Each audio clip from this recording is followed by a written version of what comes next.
Hello everyone, प्यारे बच्चों। आज हम हिंदी व्याकरण में संधि को विस्तार पूर्वक जानने जा रहे हैं।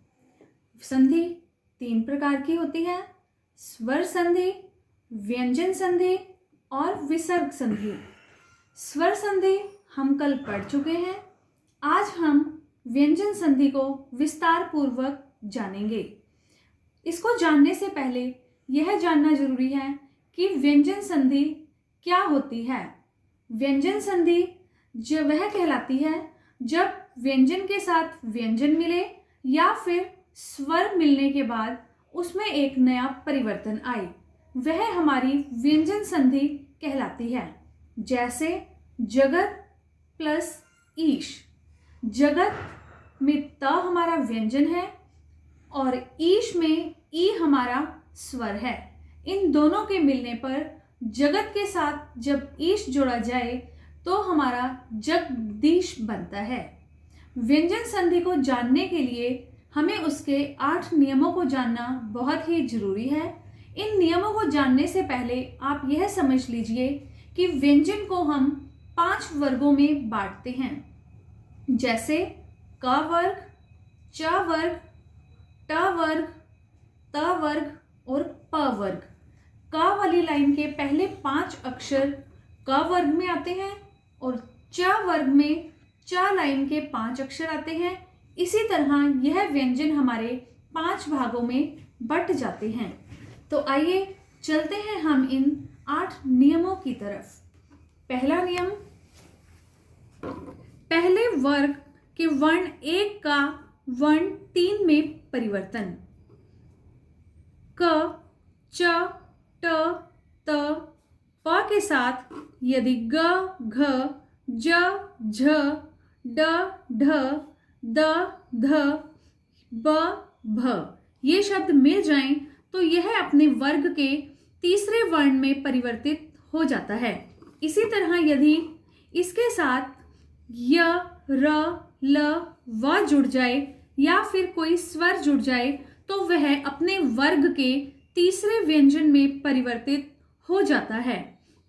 उदाहरण के लिए देखते हैं, जगत में जब हम अम्बा को जोड़ेंगे तो हमारा बनेगा जगदम्बा।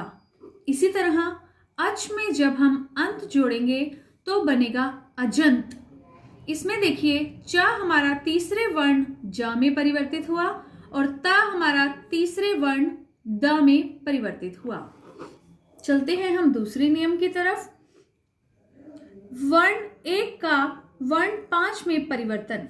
यह अपने वर्ग के वर्ण में परिवर्तित होते हैं। क, च, ट, त, प में यदि न और म जुड़ जाए तो वह अपने वर्ग के 5वें वर्ण में परिवर्तित हो जाता है। उदाहरण के लिए देखिए, जगत में जब हम नाथ को जोड़ेंगे तो जगन्नाथ बनेगा। षट में जब हम मास को जोड़ेंगे तो क्षण मास बनेगा। इसमें ट अपने वर्ग के 5वें वर्ण ण में परिवर्तित हुआ और त अपने वर्ग के 5वें वर्ण न में परिवर्तित हुआ। चलते हैं अब हम तीसरे नियम की तरफ। त वर्ण का च, ज, ट, ड या ल होना। यह कब परिवर्तित होता है? जब ता के साथ हम च, छ, ज, झ, ट, ठ, ड, ढ या ला जोड़ें। तो उदाहरण के लिए हम देखते हैं, सत में जब हम जन जोड़ेंगे तो सज्जन बनेगा। उत में जब हम लेख जोड़ेंगे तो उल्लेख बनेगा। इसमें आप देखिए, त जब ल के साथ जुड़ता है तो ल बनता है और त जब ज के साथ जुड़ता है तो ज बनता है। चलिए अब हम चलते हैं अपने अगले नियम की तरफ। नियम नंबर 4। माँ के बाद माँ आने पर माँ द्वित्व हो जाता है। द्वित्व मतलब डबल, कि वह माँ डबल हो जाता है। उदाहरण के लिए देखिए, सम प्लस मुख सम्मुख, सम प्लस मान सम्मान। माँ के बाद यदि य, र, ल, व, श, स या ह व्यंजन हो तो माँ का अनुस्वार हो जाता है, यानी उस अक्षर के ऊपर बिंदी लग जाती है। उदाहरण के लिए देखिए, सम में जब हम रचना को जोड़ेंगे तो संरचना बनेगा, और सम में जब हम विधान को जोड़ेंगे तो संविधान बनेगा। तो बच्चों, ये थे हमारे 4 नियम। अब हम आगे चलते हैं 5वें नियम की तरफ। किसी स्वर के बाद यदि 6 वर्ण आए तो 6 से पहले च जुड़ जाता है, यानी उसका बनता है चच। उदाहरण के लिए देखिए, अनु में जब हम छेद जोड़ेंगे तो अनुच्छेद बनेगा। स्व में जब हम छंद जोड़ेंगे तो स्वच्छंद बनेगा। इसमें 6 से पहले हमारा व आया, इसलिए ये हमारा चच बन गया। तो चलिए अब हम चलते हैं 6th नियम की तरफ। इसमें स का श में परिवर्तन होना। स हमारा श में कब परिवर्तित होता है? यह हमारा तब परिवर्तित होता है जब स से पहले आ को छोड़कर कोई भी स्वर होता है। उदाहरण के लिए देखिए, अभी में जब हम सेक जोड़ेंगे तो अभिषेक बनेगा, और वी में जब हम सम जोड़ेंगे तो विष्म बनेगा। इसमें देखिए, आ के अतिरिक्त दूसरा स्वर लगने पर यह हमारा श बन गया। तो चलिए आगे हम चलते हैं 7वें नियम की तरफ। न का ण में परिवर्तन होना। यह परिवर्तन तब होता है जब न से पहले रि, र तथा श होता है। उदाहरण के लिए देखिए, परी के साथ जब हम नाम जोड़ेंगे तो परिणाम बनेगा, और री के साथ जब न जोड़ेंगे तो ऋण बनेगा। तो आइए चलते हैं अब हम आखिरी नियम 8 की तरफ। जब र के बाद र हो तो ह्रस्व स्वर्ग का दीर्घ स्वर हो जाता है।